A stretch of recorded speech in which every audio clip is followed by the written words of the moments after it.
क्या हाल है बच्चों। आज हमारा नया लेक्चर है जिसका नाम है लेक्चर नंबर 2 है। ये जो हमारी एनसीईआरटी की क्लास 6 की पुस्तक है मल्हार, उसी का जो है क्लास चल रहा है। तो जो फर्स्ट क्लास था वो था मातृभूमि का, वो तो ख़त्म हो गया था, उसका जितने भी आंसर थे वो भी कर लिए गए थे। अब क्या है, ये सेकंड चैप्टर है जिसका नाम है गोल। तो आइए इसको पढ़ते हैं, समझते हैं, और उसके बाद उसके जितने भी क्वेश्चन हैं उसको हम लोग बड़े ही आसानी से कर भी लेंगे और समझ भी लेंगे। ज़्यादा से ज़्यादा फोकस जो हमारा होगा वो रटने पे नहीं, समझने पे होगा, कि ताकि आपको कोई, अगर आपके क्लास में टीचर पूछता है या एग्ज़ाम होता है उसमें भी आप बड़ी ही आसानी से अगर समझे रहेंगे तो बड़ी ही आसानी से आप लिख लेंगे, कोई दिक्कत होने वाली नहीं है। तो आइए पहले इस कहानी को पढ़ लेते हैं, उसके बाद इसके जितने भी क्वेश्चन हैं वो भी आराम से कर लेंगे।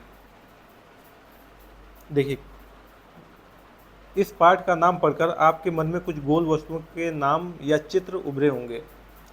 गोल गेंद, गोल रोटी, गोल चंद्रमा आदि। लेकिन यह पाठ एक विशेष प्रकार के गोल और उसे करने के वाले के बारे में है। यह पाठ एक प्रसिद्ध खिलाड़ी के संस्मरण का एक अंश है। आइए इसे पढ़ते हैं और जानते हैं कि कौन थे वे प्रसिद्ध खिलाड़ी। अब देखिए, गोल, जब कोई कहता है गोल तो हमारे दिमाग में कौन सा गोल आता है? सबसे पहले जो सर्कल वाला गोल है, यही गोल तो समझ में आता है। इसी को तो कहते हैं कि गोल है। गोल बॉल भी होता है, उसे भी गोल मानते हैं। तो इसमें यही कहा जा रहा है कि गोल का मतलब ये मत समझिए कि कोई गोल रोटी है या कोई गोल गेंद है या कोई गोल चंद्रमा है, नहीं। यहाँ पे गोल का मतलब क्या है, उसको इस कहानी के माध्यम से हम लोग समझेंगे। फिर आइए देखते हैं। खेल के मैदान में धक्का मुक्की और नोक झोंक की घटनाएं होती रहती हैं। अच्छा, उससे पहले एक चीज़ समझ लेते हैं, संस्मरण का मतलब क्या होता है। संस्मरण का मतलब होता है किसी चीज़ को याद करना और उसको लिख लेना। तो ये किसका संस्मरण है? एक प्रसिद्ध खिलाड़ी मेजर ध्यानचंद जी का ही संस्मरण है जो उन्होंने लिखा है, और उसी को हमको पढ़ना है और समझना है। आइए देखते हैं। खेल के मैदान में धक्का मुक्की और नोक झोंक की घटनाएं होती रहती हैं। खेल में तो यह सब चलता ही है। जिन दिनों हम खेला करते थे उन दिनों में भी यह सब चलता था। यहाँ पे बात ये हो रही है कि जब भी हम कोई खेल खेलते हैं तो उसमें धक्का मुक्की होना, नोक झोंक होना, थोड़ा बहुत झगड़ा होना, ये तो आम बात है। चाहे हम खेलते हो चाहे आप खेलते हो, ये सारी चीज़ें तो बहुत समान घटना है। तो मेजर ध्यानचंद जी भी यही कह रहे हैं कि जब हम भी खेला करते थे तो ये सारी घटनाएं बहुत समान थी। सन 1933 की बात है। उन दिनों मैं पंजाब रेजिमेंट की ओर से खेला करता था। देखिए, ये बात कर रहे हैं सन 1933 की, जब वो खेला करते थे किसकी तरफ से? पंजाब रेजिमेंट की तरफ से। अब पंजाब रेजिमेंट क्या है? ये आर्मी का एक हिस्सा होता है। जैसे पंजाब रेजिमेंट है, सिख रेजिमेंट है, मद्रास रेजिमेंट है, बिहार रेजिमेंट है, ये सेना के अंदर ही होता है, अलग अलग होता है, अलग अलग रेजिमेंट में बटा होता है। उसी की बात हो रही है। उन दिनों मैं पंजाब रेजिमेंट की ओर से खेला करता था। एक दिन पंजाब रेजिमेंट और सैम्पर्स एंड माइनर्स टीम, ये दो इस टीम का नाम है, के बीच मुकाबला हो रहा था। माइनर्स टीम के खिलाड़ी मुझसे गेंद छीनने की कोशिश करते, लेकिन उनकी हर कोशिश बेकार जाती। इतने में एक खिलाड़ी ने गुस्से में आकर हॉकी स्टिक मेरे सिर पर दे मारी। मुझे मैदान से बाहर ले जाया गया। क्या होता है कि जो विपक्षी टीम के खिलाड़ी थे वो बार बार कोशिश कर रहे थे कि जो बॉल है उस बॉल को मेजर ध्यानचंद जी के से ले लिया जाए और लेकर उनके खिलाफ गोल कर दिया जाए, लेकिन वे इस कोशिश में सफल नहीं हो रहे थे। इसी में एक जो व्यक्ति था उसी टीम का, वो गुस्से में आता है और क्या करता है, मेजर ध्यानचंद जी के ऊपर वो दे मारता है, जिससे वो घायल हो जाते हैं और उन्हें बाहर ले जाया जाता है। अब देखिए क्या होता है। थोड़ी देर बाद मैं पट्टी बांधकर फिर मैदान में आ पहुंचा। आते ही मैंने उस खिलाड़ी की पीठ पर हाथ रखकर कहा, तुम चिंता मत करो, इसका बदला मैं ज़रूर लूँगा। जब मेजर ध्यानचंद जी को लगता है कि हाँ थोड़ा आराम हो गया है, चलें फिर खेलते हैं, तो जब वो मैदान में आते हैं तो फिर उस खिलाड़ी से बोलते हैं कि जो तुमने मुझे मारा है मैं उसका बदला ज़रूर लूँगा। मेरे इतना कहते ही वह खिलाड़ी घबरा गया। जब वो ये बात कहते हैं तो थोड़ा घबराहट तो होता ही है कि कब कोई पीछे से हमला कर दे या मार दे। इसी चीज़ से वो खिलाड़ी जो है वो घबरा जाता है। अब हर समय मुझे ही देखता रहता है कि मैं कब उसके सिर पर हॉकी स्टिक मारने वाला हूँ। मैंने एक के बाद एक झटपट 6 गोल कर दिए। खेल खत्म होने के बाद मैंने फिर उस खिलाड़ी की पीठ थपथपाई और कहा, दोस्त, खेल में इतना गुस्सा अच्छा नहीं, मैंने तो अपना बदला ले ही लिया है। अगर तुम मुझे हॉकी नहीं मारते तो शायद मैं तुम्हें 2 ही गोल से हराता। वह खिलाड़ी सचमुच बड़ा शर्मिंदा हुआ। तो देखा आपने मेरा बदला लेने का ढंग। अब देखिए, इस पूरे चीज़ में मेजर ध्यानचंद जी क्या समझाना चाह रहे हैं। उनका समझाने का अर्थ ये है कि अगर कोई आपको मारता है तो आप उसको मार के उससे बदला मत लो। दूसरे तरीके भी हो सकते हैं, अहिंसा का तरीका भी हो सकता है। जैसे गांधी जी कहते थे कि अगर कोई आपकी एक गाल पे थप्पड़ मारे तो आप उसे अपना दूसरा गाल भी दे दो। शायद वो सामने वाला शर्मिंदा हो जाए कि मैं उसको इतना प्रताड़ित कर रहा हूँ, फिर भी उसके अंदर मेरे प्रति कोई गुस्सा का भाव नहीं है। यही चीज़ मेजर ध्यानचंद जी भी बताना चाहते हैं कि जब उसने मुझे मारा तो मैंने उसे मार कर बदला नहीं लिया, बल्कि खेल में मैंने उसको और बड़े अंतर से हरा कर उसे शर्मिंदा करने का प्रयास किया, ताकि उसे प्रायश्चित हो सके कि मैंने जो किया वो गलत था। अब देखिए आगे पढ़ते हैं। सच मानो, बुरा काम करने वाला आदमी हर समय इस बात से डरता रहता है कि उसके साथ भी बुराई की जाएगी। देखिए बहुत अच्छी बात लिखी है कि कोई भी व्यक्ति अगर बुरा करता है तो हमेशा सोचता है कि मेरे साथ भी बुरा होगा। अगर कोई व्यक्ति चोरी करता है तो उसे हमेशा डर लगा रहता है कि मेरे घर पे भी चोरी हो सकती है, इसलिए वो बहुत सतर्क रहता है। वो ये ध्यान तो देता है कि दूसरा आदमी अपना कोई सामान ले जा रहा है तो उससे भटके मैं उसका झपटा मार लूँ, लेकिन अपने सामान के प्रति वो बहुत वफादार रहेगा, हमेशा अपने सामान पर उसका ध्यान रहेगा, क्योंकि कहीं ना कहीं उसके मन में भी चलता है कि कहीं मेरा सामान ना चोरी हो जाए। जो जैसा होता है उसे समाज भी, संसार भी वैसा ही दिखता है। यही बात मेजर ध्यानचंद जी कहना चाह रहे हैं। आज मैं जहाँ भी जाता हूँ, बच्चे व बूढ़े मुझे घेर लेते हैं और मुझसे मेरी सफलता का राज जानना चाहते हैं। जब वो काफ़ी फेमस हो गए तो जहाँ भी वो जाते थे लोग पहचान लेते थे, बच्चे हों बूढ़े हों, और उनसे पूछा करते थे, जानना चाहते थे कि आप इतने सफल हैं तो इसका कारण क्या है। अब देखिए आगे पढ़ते हैं। मेरे पास सफलता का कोई गुरु मंत्र तो नहीं है। वो ये कह रहे हैं कि मेरे पास कोई गुरु मंत्र नहीं है, मुझे किसी ने सफलता का पाठ नहीं पढ़ाया है। हर किसी से यही कहता था कि लगन, साधना और खेल भावना। देखिए यहाँ पे 3 चीज़ें लिखी गई हैं, इस चीज़ को बहुत अच्छे से समझते हैं। लगन, साधना और खेल भावना।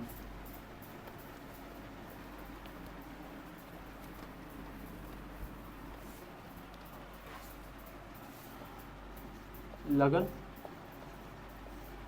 साधना, देखिए इसे अपने जीवन में भी उतारने का प्रयास किया। अगर आपको सफल होना है तो जो मेजर ध्यानचंद जी ने जो बातें कही हैं उस पर आप लोग भी अमल करना शुरू कीजिए। क्या है पहली चीज़? लगन, दूसरा साधना, और तीसरा क्या है?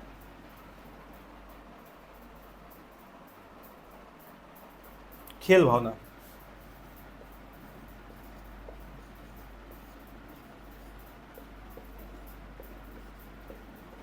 लगन का मतलब क्या होता है? किसी चीज़ के प्रति लगे रहना। लगे रहने का अर्थ क्या है? आप किसी भी काम में लगे हैं, हो सकता है असफलता मिले आपको, बार बार असफलता मिले, उससे आपको घबराना नहीं है, फिर भी लगे रहना जब तक आप उस चीज़ पे सफल ना हो जाए। फिर दूसरी चीज़ क्या लिखी है? साधना। क्यों लगे ही नहीं रहना है, उस चीज़ के प्रति जो आपका साधना है उस पर भी ध्यान दिए जाना है। उस लक्ष्य को कैसे प्राप्त करना है, क्या किया जा सकता है, उस पर आप साधे रहिए। साधना का मतलब हो गया उस चीज़ पे आप साधे रहिए।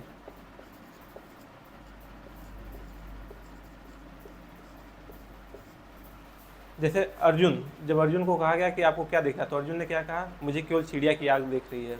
तो ऐसे ही आपको भी क्या करना है? साधना करना है। फिर तीसरी चीज़ है खेल भावना। यहाँ खेल भावना का अर्थ ये है कि खेल में जीत हार तो एक अलग हिस्सा है, लेकिन साथ में खेल भावना भी एक अलग हिस्सा है, जिसमें टीम में जो है सब भाई की तरह होते हैं, भाईचारा। और खेल भावना में भाईचारा तो आ ही जाएगा, साथ ही उसमें ये भी चीज़ जोड़ सकते हैं कि ईमानदारी से खेला जाए, कोई बेईमानी ना हो, छल कपट रहित खेला जाए। ये सारी चीज़ें खेल भावना के अंदर आ जाएंगी। आइए अब आगे देखते हैं क्या लिखा हुआ है। मेरा जन्म सन 1904 में प्रयाग में एक साधारण परिवार में हुआ। अब देखिए वो अपने जीवन के बारे में बता रहे हैं कि 1904 में मेरा जो जन्म है वो कहाँ हुआ था? प्रयागराज में हुआ था। बाद में हम झांसी आकर बस गए। फिर वो जो प्रयागराज से वो जाके वो कहाँ बस गए? झांसी में।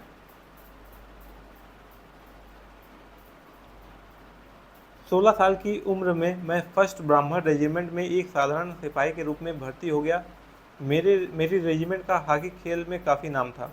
वो ये बात बता रहे हैं कि जब मैं थोड़ा बड़ा हुआ तो मेरा जो वो था, मुझे कहाँ भर्ती हो गया? मैं फर्स्ट ब्राह्मण रेजिमेंट में भर्ती हो गया था। और वहाँ पे क्या हुआ कि उस रेजिमेंट का हॉकी के क्षेत्र में काफ़ी नाम था। उसी की बात वो बता रहे हैं। खेल में मेरी कोई दिलचस्पी नहीं थी। उस समय हमारी रेजिमेंट के सूबेदार मेजर तिवारी थे। वे बार बार मुझे हॉकी खेलने के लिए कहते। हमारी छावनी में हॉकी खेलने का कोई निश्चित समय नहीं था, लेकिन जब चाहे मैदान में पहुंच जाते और अभ्यास शुरू कर देते। उस समय तक मैं नौसिखिया खिलाड़ी था। इसमें वो कह रहे हैं कि शुरू में उनको कोई रुचि नहीं था, फिर भी जब भी टाइम मिलता था, और उसमें वो एक मेजर तिवारी जी की बात करते हैं, सूबेदार मेजर तिवारी, उनके बारे में कहते हैं कि वही उनको ज़्यादा फोर्स करते थे कि खेलो खेलो। तो जब भी उनको टाइम मिलता था, कोई निश्चित समय नहीं होता था खेलने का, लेकिन फिर भी उन्हें जब भी टाइम मिलता था वो जाके अभ्यास करना शुरू कर देते थे। जैसे जैसे मेरे खेल में निखार आता गया, वैसे वैसे मुझे तरक्की भी मिलती गई। अब इसमें क्या होता है कि जब आप किसी भी गवर्नमेंट में होते हैं और खेलते हैं तो आपको प्रमोशन भी मिलता है, आपको सुविधाएं भी मिलती हैं। तो उसी चीज़ों की बात कर रहे हैं। सन 1936 में बर्लिन ओलंपिक में मुझे कप्तान बनाया गया। उस समय मैं सेना में लांस नायक था। बर्लिन ओलंपिक में लोग मेरे हॉकी खेलने के ढंग से इतने प्रभावित हुए कि उन्होंने मुझे हॉकी का जादूगर कहना शुरू कर दिया। उन्हें हॉकी का जादूगर कब से कहना शुरू कर दिया? 1936 के बर्लिन ओलंपिक के बाद से। फिर देखिए क्या लिखा है, इसका यह मतलब नहीं कि सारे गोल मैं ही करता था। मेरी तो हमेशा यह कोशिश रहती थी कि मैं गेंद को गोल के पास ले जाकर अपने किसी साथी खिलाड़ी को दे दूं ताकि गोल उसे करने का श्रेय मिल जाए। अपनी इसी खेल भावना के कारण मैंने दुनिया के खेल प्रेमियों का दिल जीत लिया। देखिए, खेल भावना का एक उदाहरण यहाँ भी दिया गया है कि केवल अकेले जिम्मेदारी नहीं उठाना है, साथ में मिलकर जिम्मेदारी उठाना है और सबको श्रेय मिले, केवल एक व्यक्ति को श्रेय ना मिले। खेल भावना का ये भी एक हिस्सा है जिसे मेजर ध्यानचंद जी ने इस संस्मरण में बताया है। फिर आगे देखते हैं। बर्लिन ओलंपिक में हमें स्वर्ण पदक मिला। खेलते समय मैं हमेशा इस बात का ध्यान रखता था कि हार या जीत मेरी नहीं बल्कि पूरे देश की। देखिए कितनी अच्छी बात की है कि हार या जीत केवल मेरे अकेले व्यक्तिगत नहीं है बल्कि ये पूरे देश की है। देखिए यहाँ पे ख़त्म हो गया कहानी। अब देखिए लेखक के परिचय को पढ़ते हैं। लेखक से परिचय। यदि कोई खिलाड़ी अपनी आत्मकथा का नाम गोल रखे तो इस नाम को पढ़कर इतना तो तुरंत समझ में आ जाता है कि उसे खेल से कितना प्यार रहा होगा। अब इसमें जो संस्मरण लिखा है मेजर ध्यानचंद जी ने, उस संस्मरण का जो शीर्षक रखा है उन्होंने क्या रखा है? गोल। तो इस गोल के अर्थ से ही पता चला कि उन्हें खेल से कितना प्रेम था। जी हाँ, वे अमर खिलाड़ी हैं। हॉकी के जादूगर कहे जाने वाले मेजर ध्यानचंद इतने महान कि भारत उनके जन्मदिन को राष्ट्रीय खेल दिवस के रूप में मनाता है। सोच लीजिए, इतने महान थे कि उनके जन्म दिवस को खेल दिवस के रूप में मनाया जाता है। कितना महान कार्य किया था उन्होंने खेल के क्षेत्र में, जिससे लाखों भारतवासी उनके जीवन से प्रेरणा ले सकें। इतने महान खिलाड़ी की भारत का सर्वोच्च खेल पुरस्कार खेल रत्न उनके नाम पर दिया जाता है। तो वही जो बातें अभी मैंने कही वही चीज़ें हैं। अब देखिए पार्ट से, अब जो सॉल्यूशन वाला पार्ट है, जो क्वेश्चन आंसर वाला पार्ट है, उसको कर लेते हैं। अब देखिए पहला क्या है? मेरी समझ से। इसमें क्या क्या लिखा है? नीचे दिए गए प्रश्नों का सटीक उत्तर कौन सा है, उसके सामने तारा बनाइए। अब देखिए पहला क्या लिखा है? दोस्त, खेल में इतना गुस्सा अच्छा नहीं। मैंने तो अपना बदला ले ही लिया। अगर तुम मुझे हॉकी नहीं मारते तो शायद मैं तुम्हें 2 ही गोल से हराता। मेजर ध्यानचंद की इस बात से उनके बारे में क्या पता चलता है? तो देखिए इसमें 4 ऑप्शन लिखा है ना। अब इसमें जो सबसे बढ़िया होगा वो होगा चौथा। चौथा क्या है? खेल की सही भावना। खेल की सही भावना। पूरा क्या लिखा हुआ है? वे जानते थे कि खेल को सही भावना से खेलना चाहिए।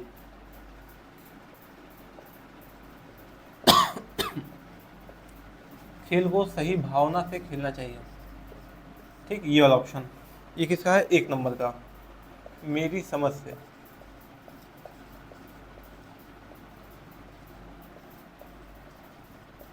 अब दूसरा क्या है? लोगों ने मेजर ध्यानचंद को हॉकी का जादूगर कहना क्यों शुरू कर दिया? उनके हॉकी खेलने के विशेष कौशल के कारण, उनकी हॉकी स्टिक की अनोखी विशेषता के कारण, हॉकी के लिए उनके विशेष लगाव के कारण, उनकी खेल भावना के कारण। अब इसमें देखिए हॉकी का जादूगर कहा जाने का अर्थ क्या होगा? अगर कोई बहुत बड़ा गायक है या कोई बहुत बड़ा दूसरे क्षेत्र में खेलता है तो क्या है? ये उसके कौशल को दर्शाता है, उसके अंदर कौशल है, इसीलिए वो उस क्षेत्र में बहुत अच्छा कर पा रहा है। तो इसका आंसर क्या होगा? विशेष कौशल के कारण। उनके हॉकी खेलने के विशेष कौशल के कारण। विशेष कौशल के कारण। ठीक, इसको लिख लीजिए। अब देखिए आइए जो दूसरा वाला क्वेश्चन है उस वाले हिस्से पे आते हैं। मिलकर करें मिलान।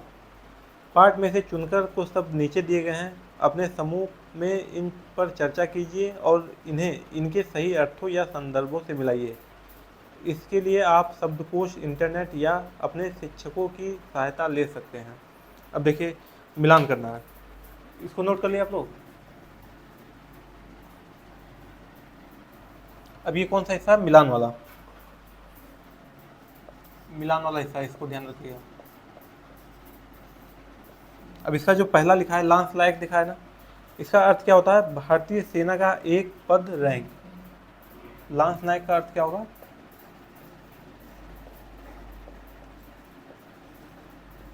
इसका नंबर 2। फिर दिया हुआ है बर्लिन ओलंपिक, बर्लिन ओलंपिक। अब इसका क्या होगा? बर्लिन ओलंपिक का क्या होगा? वर्ष 1936 में जर्मनी के बर्लिन शहर में आयोजित ओलंपिक खेल प्रतियोगिता जिसमें 49 देशों ने भाग लिया था। तो इसका हो जाएगा नंबर 4। अब तीसरा देखते हैं क्या लिखा है। पंजाब रेजिमेंट। तो पंजाब रेजिमेंट के बारे में तुम्हें बताया था शुरू में ही।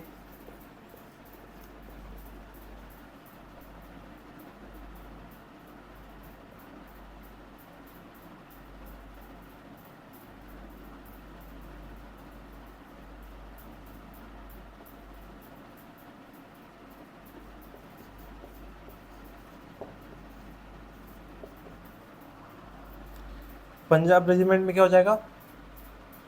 स्वतंत्रता से पहले सूबेदार भारतीय नहीं, ये वाला नहीं होगा। स्वतंत्रता से पहले अंग्रेजों की भारतीय सेना का एक दल। इसका देखिए 5 नंबर हो जाएगा। इसको पहले लिख लीजिए, इसके बाद आगे क्या करते हैं। और कितने बचे? 3 और बचे हैं।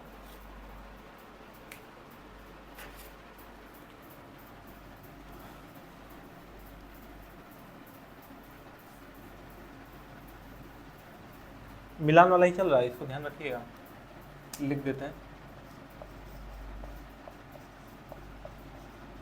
ठीक। अब देखिए चौथा क्या लिखा है? सैम्पर्स एंड माइनर्स टीम।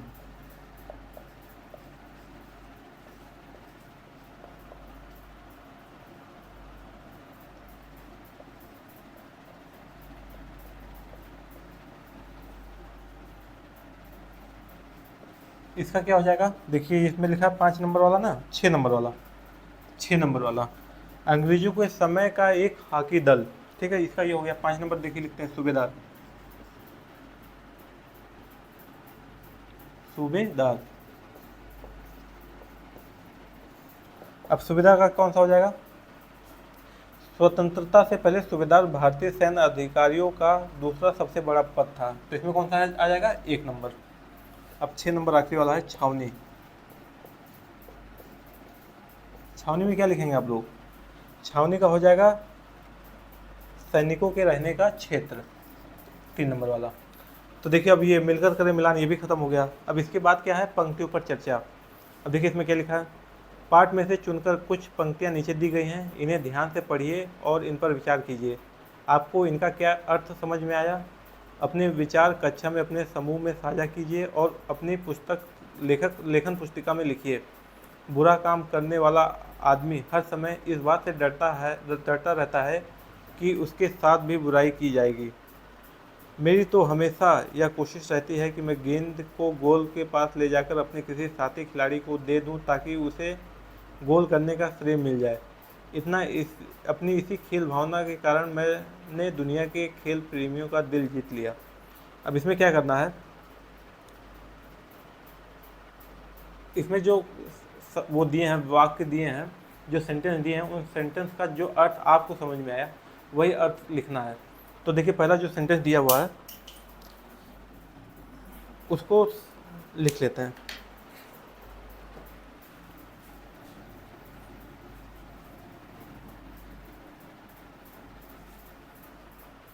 क्या लिखा हुआ है? बुरा काम करने वाला आदमी हर समय इस बात से डरता रहता है कि उसके साथ भी बुराई की जाएगी। अब इसमें क्या समझ में आ रहा है आपको कि अगर आप कभी भी किसी के साथ बुरा करते हो तो कहीं ना कहीं ये डर तो आएगा ही। तो इसमें जो मैंने उदाहरण चोर वाला दिया था उसको आप लिख सकते हैं, वो भी सही रहेगा। फिर देखिए दूसरे में क्या लिखा है? मेरी तो हमेशा यह कोशिश रहती है कि मैं गेंद को गोल के पास ले जाकर अपने किसी साथी खिलाड़ी को दे दूं ताकि उसे गोल करने का श्रेय मिल जाए। अपनी इसी खेल भावना के कारण मैं दुनिया के खेल प्रेमियों का दिल जीत लिया। अब इसमें क्या है, इस चीज़ को आप समझाइए, उसके बाद उदाहरण में कोई अपनी ही घटना को लिखिए, जिससे जो टीचर है वो काफ़ी प्रभावित होगा। जैसे कोई दोस्त है, उसकी आपने कैसे मदद की, उस चीज़ को लिख सकते हैं, या खेल में आप कुछ मदद करके उस घटना को लिख सकते हैं, जिससे टीचर पर काफ़ी बढ़िया प्रभाव पड़ेगा। अब देखिए उसके बाद क्या है, सोच विचार के लिए ये दूसरा पार्ट है। संस्मरण को एक बार फिर से पढ़िए और निम्नलिखित के बारे में पता लगाकर अपनी लेखन पुस्तिका में लिखिए। ध्यानचंद की सफलता का क्या राज था। देखिए ये सोच विचार वाला है, ये कौन सा सेगमेंट है, सोच विचार के लिए। इसका हम लोग क्या कर रहे हैं, इस वाले क्वेश्चन को हम लोग हल करेंगे। सोच विचार के लिए, सोच विचार के लिए इसका पहला वाला क्या है, ध्यानचंद की सफलता का क्या राज था। देखिए उसमें बताया था ना, लगन, साधना और खेल भावना। साथ में एक चीज और लिख लीजिएगा, कौशल। ठीक, दूसरा वाला लिख लेते हैं। किन बातों से ऐसा लगता है कि ध्यानचंद स्वयं से पहले दूसरों को रखते थे। उनकी खेल भावना के कारण।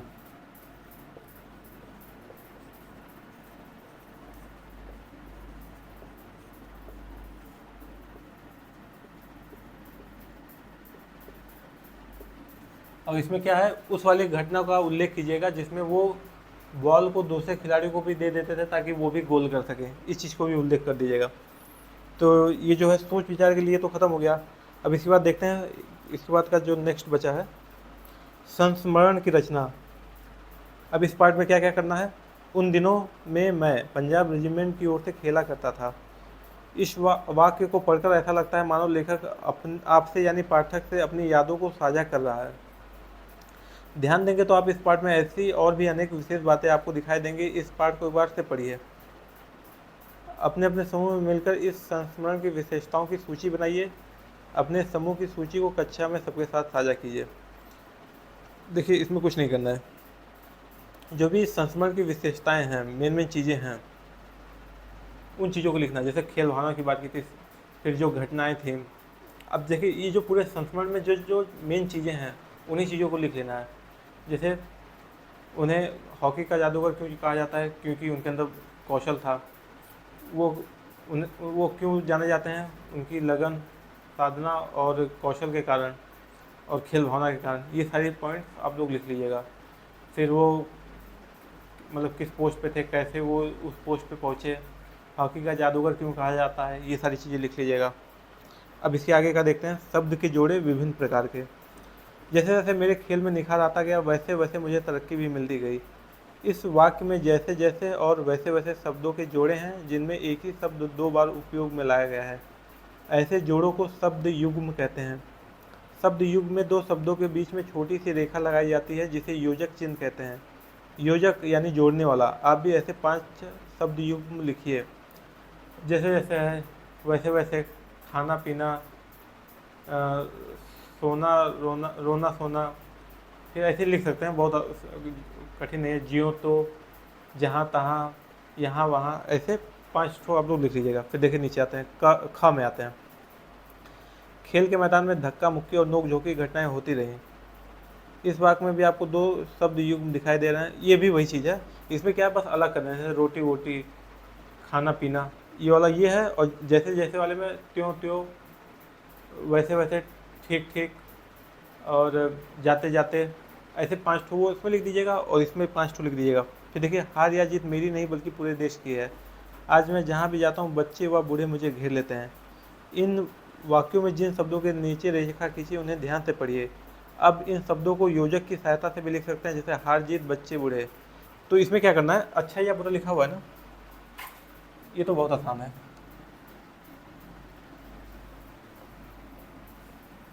केवल या को हटा के वहाँ पे क्या लगा देना है, योजक चिन्ह लगा देना है। जैसे ये पहले ये क्या है, शब्दों के जोड़े। किस में से कर रहे हैं, शब्दों के जोड़े वाले में, प्रश्नों वाले में से कर रहे हैं। ठीक, जैसे इसमें पहला देखिए लिखा है ना, अच्छा या बुरा।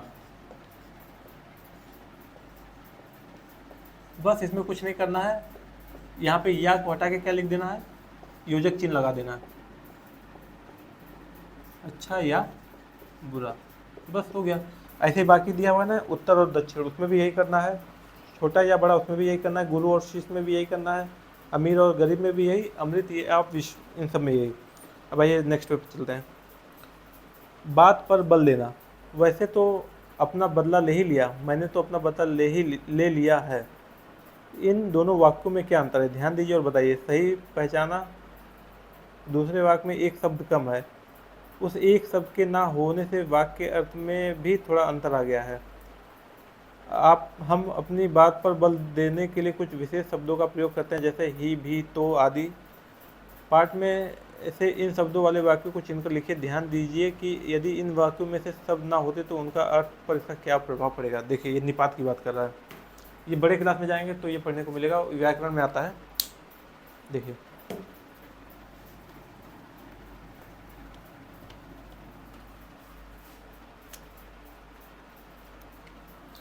क्या दिया हुआ है, ही, भी और तो, ये सब क्या है, निपात है। ये व्याकरण में पढ़ाया जाता है। किसी भी शब्द, किसी भी वाक्य में जब जोर देने के लिए बोला जाता है, तुम भी जाओ, इसमें तुम जाओ, एक बात ये हो गया, और एक हो गया तुम भी जाओ, मतलब और जोर देकर बोला जाता है कि तुम भी जाओ, तो वही सारी चीज़ें हैं। मैं भी करूँगा, मैं करूँगा, मैं भी करूँगा, तो इसमें क्या है, मैं करूँगा में थोड़ा हल्के में बात को कहा गया, और मैं भी करूँगा में थोड़ा जोर देकर कहा गया, बस यही चीज़ है, इसमें और कुछ नहीं है। अब देखिए पाठ से आगे आपकी बात, इसमें क्या करना है, ध्यानचंद के स्थान पर आप होते तो क्या आप बदला लेते, यदि हाँ तो बताइए कि आप बदला किस प्रकार लेते। आपको कौन से खेल और कौन से खिलाड़ी सबसे अधिक अच्छे लगते हैं, तो इसमें तो आप ही को लिखना है। अगर आपको सचिन अच्छे लगते हैं, धोनी अच्छे लगते हैं, या चेस में कोई खिलाड़ी अच्छा लगता है, नीरज चोपड़ा अच्छे लगते हैं, या मनु भाकर जो भी ओलंपिक में पदक जीते हैं, तो उसमें लिख सकते हैं क्यों अच्छे लगते हैं। हो सकता है मैं वही खेल खेलता हूँ इसलिए मुझे उसी खेल के खिलाड़ी अच्छे लगते हो, ये हो सकता है, या उनकी पर्सनालिटी मुझे अच्छी लगती हो, जो भी लिख हो आप अपने हिसाब से लिख लीजिएगा।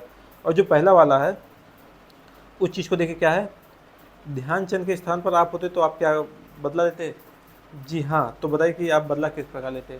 कोई होता तो अगर उसने मारा तो वो भी उसको मार के बदला ले लेता, या हो सकता है उसे समझा देता कि ये चीज़ें अच्छी नहीं हैं। या फिर ध्यानचंद जी का तरीका आप लिख सकते हैं कि अगर उसने मुझे मारा तो मैं उसको हरा कर और बड़े अंतर से हरा कर बदला ले लूँगा, ये सारी चीज़ें लिख सकते हैं। लेकिन इसमें ये मत लिखिएगा कि उसने मुझे मारा तो मैं भी उसे मार दूँगा, ये सही तरीका नहीं है। फिर देखिए समाचार पत्र से, इस वाले में देखिए क्या कह रहा है, क्या आप समाचार पत्र पढ़ते हैं। समाचार पत्रों में प्रतिदिन खेल के समाचारों का एक पृष्ठ प्रकाशित होता है। अपने घर या पुस्तकालय से पिछले सप्ताह के समाचार पत्रों को देखिए, अपनी पसंद का एक खेल समाचार अपनी लेखन पुस्तिका में लिखिए। जो भी खेल आपको पसंद आता हो, जैसे हॉकी हो गया, cricket, football, badminton, tennis, carrom, फिर चेस, जो भी आपको पसंद है वो आपको अपने हिसाब से लिखना है। खा वाले पे आ जाइए। मान लीजिए कि आप एक खेल संवाददाता हैं और किसी खेल का आंखों देखा प्रसारण कर रहे हैं। अपने समूह के साथ मिलकर कक्षा में उस खेल का आंखों देखा हाल प्रस्तुत कीजिए। वही है जैसे आप लोग रेडियो में सुनते हैं, पहले ज़माने में रेडियो में लोग सुनते थे, या टीवी पे सुन रहे हैं, तो जो कमेंट्रेटरी होता है उसी चीज़ को अपनी तरीके से करना है। इसमें भी आप ही को करना है, इसमें कोई वो चीज़ नहीं है, बहुत आसानी से हो सकता है। जैसे अगर आप क्रिकेट का कर रहे हैं तो बोल सकते हैं कि अभी धोनी तैयार हो रहे हैं, बॉलर तैयार हो रहा है, अभी दौड़ रहे हैं और बॉल करेंगे, उसके बाद जो भी घटना हो उसका बस बताते हुए चलना है, बस यही है और कुछ नहीं इसमें। अब देखिए डायरी का प्रारंभ। कुछ लोग प्रतिदिन थोड़ी थोड़ी बातें किसी स्थान पर लिख लेते हैं, जो वो सोचते हैं या जो उनके साथ उस दिन हुआ या जो उन्होंने देखा, उसे ईमानदारी से लिख लेते हैं या टाइप कर लेते हैं। इसे डायरी लिखना कहते हैं। क्या आप भी अपने मन की बातें और विचारों को लिखना चाहते हैं? यदि हाँ तो आज से ही प्रारंभ कर दीजिए। आप जहाँ लिखेंगे वह माध्यम चुन लीजिए। आप किसी लेखन पुस्तिका में या ऑनलाइन मंचों पर लिख सकते हैं। आप प्रतिदिन कुछ दिनों में एक बार या जब कुछ लिखने का मन करे तब लिख सकते हैं। तो इसको समझ के आप अपने हिसाब से लिख लीजिएगा, इसमें ज़्यादा कुछ नहीं है, बस ये डायरी लिखने का है। अगर कहीं लिखना चाहते हैं आप अपने एक डायरी ले लीजिए, उसमें लिखिए, वो सबसे ज़्यादा बेटर होगा। वही सारी चीज़ें करनी है और कुछ नहीं। फिर है आज की पहेली। यह एक रोचक पहेली दी गई है। इसमें आपको 3 खिलाड़ी दे रहे हैं, आपको पता लगाना है कि कौन से खिलाड़ी द्वारा गोल किया जाएगा। तो इसको जो है आपको अपने हिसाब से समझ के करना होगा, इसमें ज़्यादा कुछ है नहीं। अब फिर देखते हैं झरोका से। आपने भारत के राष्ट्रीय खेल हॉकी के बारे में बहुत कुछ बात की होंगी। अब हम हॉकी जैसे ही अनोखे खेल के बारे में पढ़ेंगे, जिसे आप लाखों बच्चे अपने गली मोहल्लों में खेलते हैं। इस खेल का नाम है डंडी या गोथा। डंडी या गोथा या भील भिलाला बच्चों का खेल है। डंडी और गोथा शब्द का अर्थ एक ही है, खेलने के लिए हाथ लकड़ी। देखा जाए तो यह खेल काफ़ी कुछ हमारे राष्ट्रीय खेल हॉकी जैसा है। अंतर बस इतना है कि हॉकी में गोल करने के लिए गोल स्टॉप होता है, जबकि इस खेल में कोई निर्धारण नहीं है। दूसरा अंतर ये है कि भील भिलाला बच्चों की यह गेंद हॉकी की अपेक्षा एकदम साधारण होती है या बाँस की बनी होती है। खेल सामग्री क्या क्या होता है इसमें? बाँस के गुट्ठे की गेंद, जिसे द्वित कहते हैं, उस गेंद का नाम बताया जा रहा है द्वित। गोथा यानी अंग्रेजी के एल अक्षर की तरह नीचे से मोड़ी हुई बाँस की डंडियाँ। राख से खेल के मैदान में सीमांकन करना और घेरे के भीतर एक छोटा वृत्त बनाना। तो इसमें देखिए लिखा हुआ है कैसे खेलना, इन्हीं सब चीज़ों के बारे में है। उसके बाद आते हैं साझी समझ पे। साझी समझ भी यही खेल के बारे में है कि आप अपने मित्र के साथ खेलिए, यही सब चीज़ें दी गई हैं। फिर है खोजबीन के लिए।